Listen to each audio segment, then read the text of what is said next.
Assalamualaikum warahmatullahi wabarakatuh. Saya David Triana dengan NPM 2023 Di sini saya akan menjawab pertanyaan untuk memenuhi tugas final pada mata kuliah Hukum Bisnis dengan dosen pengampu Ibu Ihdayanti Musyawarah SH MSI. Pertama itu, apa yang Anda ketahui tentang arbitrase di Indonesia? Apa manfaat arbitrase bagi para pihak yang bersengketa, dan mengapa hakim, jaksa, dan panitera di pengadilan umum tidak dapat menjadi arbiter? Yang saya ketahui arbitrase adalah salah satu cara atau proses pemeriksaan, pemutusan, dan penyelesaian sengketa tidak menggunakan jalur pengadilan, namun berdasarkan pada perjanjian arbitrase yang dibuat secara tertulis serta disepakati oleh para pihak lebih dari satu orang, dan pemecahannya akan didasarkan kepada bukti-bukti yang diajukan oleh para pihak. Arbitrase ini dapat ditempuh dengan 3 cara, yaitu mediasi, konsilasi, dan mediasi. Manfaat arbitrase memiliki beberapa manfaat bagi para pihak yang bersengketa. Di antaranya ialah: pertama, kerahasiaan data sengketa. Arbitrase yang memastikan kerahasiaan data para pihak sehingga informasi sensitif tidak terbuka ke publik. Kedua, pemilihan arbiter. Para pihak dapat memilih arbiter yang berpengalaman, mampu menyelesaikan masalah, dan memiliki latar belakang di bidang yang sama. Yang ketiga, keterlambatan proses. Arbitrase dapat mengurangi keterlambatan prosedur dan administrasi sehingga penyelesaian sengketa dapat dilakukan lebih cepat. Mengapa hakim, jaksa, dan panitera di pengadilan umum tidak dapat menjadi arbiter?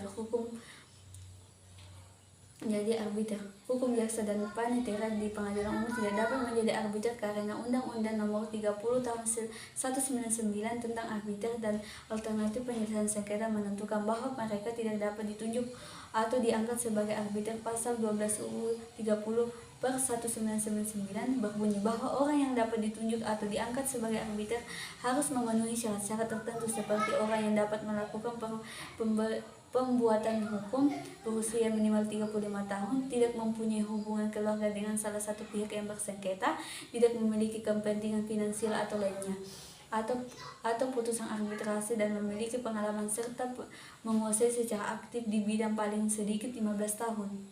Yang kedua itu, jelaskan menurut saudara manfaat dan keuntungan Undang-Undang Perlindungan Konsumen di Indonesia. Manfaat dan keuntungan Undang-Undang Perlindungan Konsumen di Indonesia di antara lain: pertama, kenyamanan dan keamanan. Konsumen berhak mendapatkan kenyamanan dan keamanan dalam mengonsumsi barang atau jasa. Kedua, hak pemilihan. Konsumen mempunyai hak untuk memilih barang atau jasa serta mendapatkan barang atau jasa tersebut sesuai dengan nilai tukar dan kondisi serta jaminan yang diminta. Ketiga itu, informasinya jelas. Konsumen berhak mendapatkan informasi benar dan jelas dan jujur mengenai kondisi dan jaminan barang atau jasa. Selanjutnya, advokasi dan penyelesaian sengketa. Konsumen memiliki hak untuk mendapatkan advokasi, perlindungan, dan upaya penyelesaian sengketa. Perlindungan konsumen secara layak. Selanjutnya itu ada kompensasi dan penggantian kerugian. Konsumen berhak mendapatkan kompensasi atau penggantian kerugian apabila barang atau jasa yang diterima tidak sesuai dengan perjanjian atau sebagaimana mestinya. Selanjutnya itu ada pembinaan dan pendidikan. Konsumen berhak mendapatkan pembinaan dan pendidikan konsumen. Selanjutnya itu ada perlindungan dari diskriminasi. Konsumen berhak diperlakukan atau dilayani secara benar dan jujur serta tidak didiskriminatif. Soal ketiga yaitu jelaskan cara penyelesaian sengketa perdata di Indonesia. Caranya itu meliputi beberapa langkah. Pertama, negosiasi dan mediasi. Penyelesaian sengketa perdata tidak harus melalui pengadilan, dapat dilakukan negosiasi dan mediasi di antara para pihak yang bersengketa. Mediasi dapat dilakukan di luar pengadilan oleh mediator swasta atau lembaga independen seperti Pusat Mediasi Nasional. Ketiga, arbitrase. Arbitrase adalah suatu bentuk penyelesaian sengketa yang dilakukan berdasarkan kata sepakat di antara para pihak yang bersengketa. Arbitrase dapat dilakukan melalui lembaga alternatif penyelesaian sengketa seperti arbitrase dan alternatif penyelesaian sengketa. Yang ketiga, pengadilan negeri. Jika langkah negosiasi dan mediasi tidak membuahkan hasil, maka dapat dilakukan ke pengadilan negeri setempat. Pengadilan negeri menyelesaikan perkara-perkara senjata umum seperti gugatan wanita prestasi, perbuatan melawan hukum, dan sengketa kerjasama. Yang terakhir itu proses acara perkara perdata. Proses acara perkara perdata di pengadilan negeri meliputi tahap pramediasi, tahap proses mediasi, dan tahap akhir mediasi. Mediasi di luar pengadilan dapat dilakukan dengan menggunakan mediator swasta atau lembaga independen, sedangkan mediasi di dalam pengadilan dilakukan dengan menggunakan hakim sebagai mediator. Selanjutnya itu nomor 4, jelaskan yang melatar belakangi dan tujuan penanaman modal dalam negeri dan penanaman modal asing. Berikut beberapa yang melatar belakangi penanaman modal dalam negeri, yaitu sebagai berikut. Pertama, kepastian hukum. Asas yang melatar belakangi hukum dan ketentuan peraturan perundang-undangan sebagai dasar dalam setiap kebijakan dan tindakan dalam bidang penanaman modal. Kedua, keterbukaan. Asas terhadap hak masyarakat untuk memperoleh informasi yang benar, jujur, dan tidak diskriminatif mengenai kegiatan penanaman modal. Ketiga, ekuitabilitas. Asas yang menentukan bahwa setiap kegiatan dan hasil akhir dari penyelenggaraan penanaman modal harus dipertanggungjawabkan kepada masyarakat atau rakyat. Keempat, perlakuan yang sama dan tidak membedakan asal negara sebagai perlakuan pelayanan non-diskriminasi berdasarkan ketentuan peraturan perundang-undangan, baik antara penanaman modal dalam negeri dan penanaman modal asing maupun antara penanaman modal dari suatu negeri asing. Yang kelima itu kebersamaan. Asas yang mendorong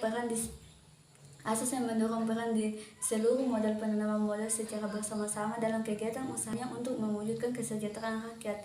Keenam, efisiensi berkeadilan.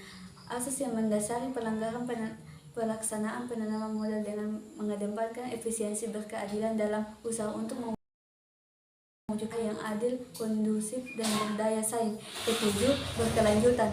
Asas yang merencanakan mengupayakan perjalanan proses pembangunan melalui penanaman modal untuk menjamin kesejahteraan dan kemajuan dalam segala aspek kehidupan, baik untuk masa kini maupun masa yang akan datang. Kedelapan, berwawasan lingkungan. Sebagai modal penanaman yang dilakukan dengan setiap memperhatikan dan mengutamakan perlindungan dan memelihara lingkungan hidup. Kesembilan, kemandirian. Sebagai penanaman modal yang dilakukan dengan setiap mengedepankan potensi bangsa dan negara dengan tidak menutup diri pada masuknya modal asing demi terwujudnya pertumbuhan ekonomi. Kesepuluh, keseimbangan, kesatuan ekonomi nasional, keseimbangan, kemajuan, dan kesatuan ekonomi nasional. Asas yang mendorong penanaman modal untuk menjamin keseimbangan, kemajuan, dan kesatuan ekonomi nasional. Tujuan penanaman modal dalam negeri itu: pertama, meningkatkan pertumbuhan ekonomi nasional. Meningkatkan pertumbuhan ekonomi nasional melalui penanaman modal yang efektif dan efisien. Kedua, menciptakan lapangan kerja. Menciptakan lapangan kerja yang lebih luas dan meningkatkan kesejahteraan masyarakat. Ketiga, meningkatkan pembangunan ekonomi berkelanjutan. Meningkatkan pembangunan ekonomi berkelanjutan dengan mengintegrasikan aspek lingkungan dan sosial dalam kegiatan penanaman modal. Kemampuan daya saing di dunia usaha nasional. Meningkatkan kemampuan daya saing dunia usaha nasional melalui modalitas penanaman yang berorientasi pada teknologi dan inovasi. Kelima, meningkatkan kapasitas dan kemampuan teknologi nasional. Meningkatkan kapasitas dan kemampuan teknologi nasional melalui penanaman modal yang berorientasi pada inovasi dan teknologi. Keenam, mendorong pengembangan ekonomi kerakyatan. Mendorong pengembangan ekonomi kerakyatan dengan memberikan kesempatan kepada masyarakat untuk berpartisipasi dalam kegiatan penanaman modal. Ketujuh, mengolah ekonomi potensial menjadi kegiatan ekonomi real. Mengubah ekonomi potensial menjadi ekonomi real dengan menggunakan dana yang berasal dari luar negeri. Kedelapan, meningkatkan kesejahteraan masyarakat. Meningkatkan kesejahteraan masyarakat melalui penanaman modal yang berorientasi pada kesejahteraan sosial dan lingkungan. Berikut apa saja yang melatar belakangi penanaman modal asing, yaitu sebagai berikut. Pertama, mencari keuntungan. Investor asing menanamkan modal di suatu negara, termasuk negara berkembang, untuk mencari keuntungan ekonomi.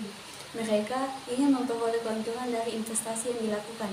Kedua, pengembangan ekonomi. Investasi asing secara langsung membantu peningkatan pertumbuhan ekonomi suatu negara. Investasi membantu pemulihan kondisi ekonomi yang membutuhkan banyak modal, memperluas skala perusahaan, dan membuka lowongan pekerjaan dalam jumlah besar. Yang ketiga, teknologi dan manajemen. Investasi asing secara langsung juga membawa manfaat dari segi teknologi dan manajemen. Keuntungan ini akan menciptakan persaingan antar industri dan dalam negeri dan meningkatkan alokasi dan efisiensi teknologi di negara penerima. Keempat, pengisian kesenjangan pembangunan. Investasi asing langsung dapat mengisi 3 kesenjangan pembangunan: kesenjangan investasi, kesenjangan valuta asing, dan kesenjangan pendapatan pajak.